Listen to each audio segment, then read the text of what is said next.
back to another one of our skincare videos. So today we are going to be doing something that's kind of the reverse of what we've been doing so far. So today we've talked about how to put on skincare before your makeup or whatever. But what happens when you already have makeup on and you need to remove it for the nighttime? We've talked about it briefly, but we haven't really gone into full detail.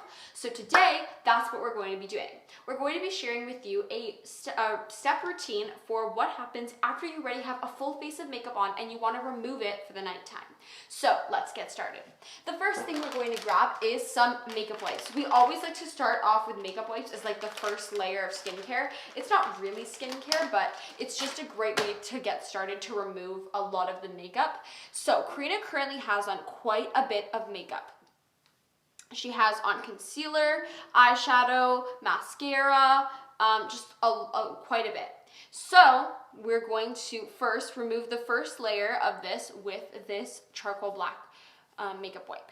Now, because this makeup wipe is, if you ever have run into situations where your makeup wipes are kind of dry or they're drying out, because makeup wipes do dry out pretty fast, you want to take some micellar water and just put a little bit of it on the makeup wipe just to rehydrate it and have it reactivate it and have it work a bit better. You don't need to douse the whole thing in micellar water, just a little bit. And then it'll, like, the two things will infuse together. So once I've finished, I like to go face first and then remove eyeshadow and mascara afterwards. But different people like to do different steps in different orders. So I like to remove face, all the foundation, concealer, bronzer, blush, everything first. And then I like to remove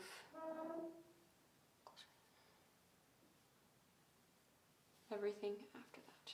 So now that we've removed the basics, we want to get in more deep with this. So you next want to grab cotton swabs or whatever you like to use. Some people like to use cotton balls, some people like to use circular cotton swabs, whatever. So then you want to grab your micellar water and just pour a bit onto the cotton swab. You don't want to do a lot because then it just kind of defeats the whole purpose, but just a little bit. And same as before, you're just going to go over your face. This also helps hydrate your face, especially after you've had makeup on for a long time, especially if you've had a lot of makeup on. It's great to rehydrate your face and to cleanse it for, especially if you're like going to bed after this, so it's great.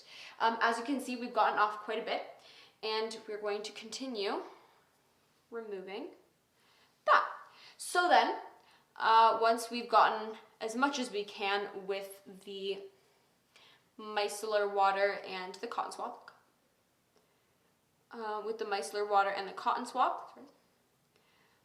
make sure all your mascara is removed off as well. It's great for that. Mascara is pretty tricky to get off.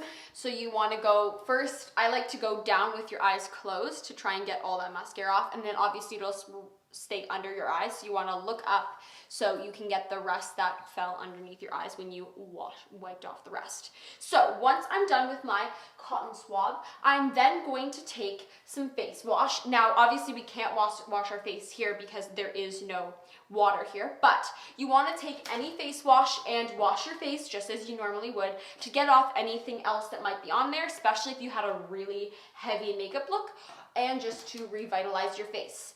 Then we want to take one of your favorite moisturizers to put on afterwards for the actual skincare part. So we're going to take this one. It's an acne moisturizer because your skin is prone to breaking out in acne. That's why it's not recommended to sleep with acne, or not with acne. It's not recommended to sleep with makeup on because that can really cause acne, especially if you're more prone to it. So that's why it's not good to sleep with a lot of makeup on your face, because it can clog up your pores a lot because your skin needs to breathe while you're sleeping.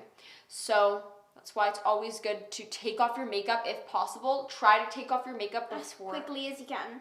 As quickly as you can after you finish with its intended use. So you finish, put on some moisturizer to rehydrate your face, especially if you've had it on all day and your face is starting to dry up. That's never fun. So you want to, as hydrated as you can get your face, it will thank you. So you've put that on, looking good. And then you want to, so you've done that. We also brought another moisturizer, and we have this eye stick just for if you feel like you need maybe a little bit, you're feeling a little tired and you want to put on just a little bit of an eye stick to help firm this out. Just a tiny bit. You don't need a lot of this, especially because it's not exactly intended for tweens and teens, so you don't need to use a lot. Of course, then you want to put on some chapstick. Make sure you're always putting on chapstick before you go to bed. It just makes your lips feel so much better. And that is the end of that routine. So to recap, first we wiped off everything with a makeup wipe. Then we wiped off any excess makeup we had with micellar water and a cotton swab. And then we washed our face to remove anything else. Then we put on some moisturizer to start with the skincare, and then we put on some eye cream just to firm the eyes on dry bags or whatever you have, just to keep some stuff while you're going to bed. And then we have some chapstick to put on at the end.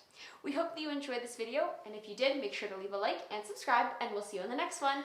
Bye!